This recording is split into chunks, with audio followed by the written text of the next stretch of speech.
welcome back to STL TV Live. I'm Sarah Bernard, and I'm joined today by Samantha Stoley. We're here learning about the Wetlands for Kids Day event that's going to be held this Saturday at Busch Wildlife Conservation Center. Yep, from 10 to 3. You can come by anytime. It's off of Highway 94. And Highway D, right. Right, okay, in Defiance area. Right out that direction, sure. Perfect, okay. So, you've got a little friend in your hand. I do. He's going to sit here and visit with us. Yeah, he's being really calm. This is a spotted salamander. This is just one of 43 amphibians that rely on the wetlands, especially for their breeding and larval stages. What's really cool about the spotted salamanders is there's studies that show they use the stars to navigate back to the wetlands that they were born at, and they go to the same wetlands year after year to lay their eggs. So unfortunately, like I mentioned before, when we are degrading the wetlands and draining them and building shopping malls and things like that, these salamanders go back trying to find a place to lay their eggs, and they can't. So the amphibians are definitely being affected. And of course, we also have the frogs. We've got our state amphibian, the bullfrog here. I've got a live one and a mounted one right here. Yeah, we can't get the live one out. Yeah, they hop away.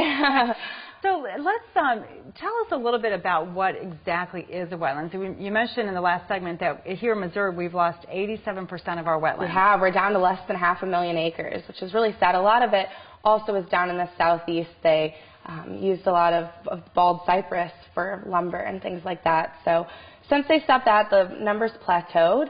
But fortunately, through events like this and education efforts in the schools to educate the students about the wetlands, we're seeing that hopefully there's more movement to bring it back and preserve the wetlands that we do have, and even building more. But a wetland, technically you could define it as something with hydrophytic vegetation, with hydric soil, and with wetland hydrology. But basically, to me, that just means it's a place that's wet for at least part of the year. And obviously, water is the essence of life, so it's not surprising that this is the most biodiverse habitat. I would even compare it to Missouri, to a coral reef or the tropical rainforest. And of course, it's not quite as glamorous, but it's just as important as, especially here in Missouri, it's our most diverse habitat. So so obviously not a lake. That would be different, right? There's lots of different types. So I mean, it could be anything from a ditch on the side of the road that always fills up to a vernal pool to the floodplain. That's a really important part of it. The floodplain is what absorbs all of those flood waters when we have big, events like we do here in Missouri, right on the river. So we've got a lot of wetlands, especially just here in this area. Yeah, so building flood walls takes away wetland areas. It does. And, there's millions of migratory birds that just stop in at our wetlands. They might not live there all the time, but it's an important part of their migration routes and where they get their food and water and their needs. Like the eagles, for example. Exactly, sure. The hooded merganser I have here, ducks, all these things.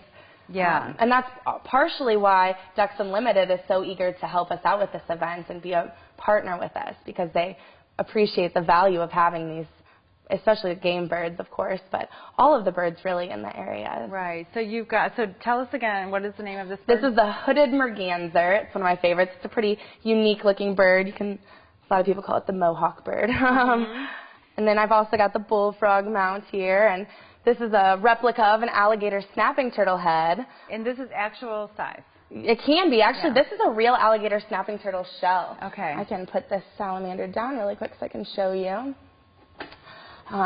This is so old, actually, there's a hole in it we pulled a musket ball out of. So it was around for a long time, and you can see here the vertebrae. And this shows that, a lot of the books and cartoons show turtles just popping out of their shells and going and getting a new one, but it's actually part of their body. It grows just like our fingernails grow. Wow. Yeah. So how old would a turtle of this size have been? This one was probably in the upper 70s, early 80s. Really? Yeah, but they can get larger than that. At this point, they really don't have any natural predators besides humans, and of course, I think I mentioned before, but if I haven't, there's 200 of the plants and animals in the wetlands are considered endangered, and it's not surprising with the loss of that habitat. Absolutely, yeah. Well, it sounds like something we all need to learn more about to Definitely. preserve and respect in our environment right here in Missouri. So Especially. this Saturday, Wetlands for Kids, but for everybody. It is, for kids. exactly. Wetlands for Kids Day on this Saturday, April 4th, and from 10 a.m. to 3 p.m. It's free,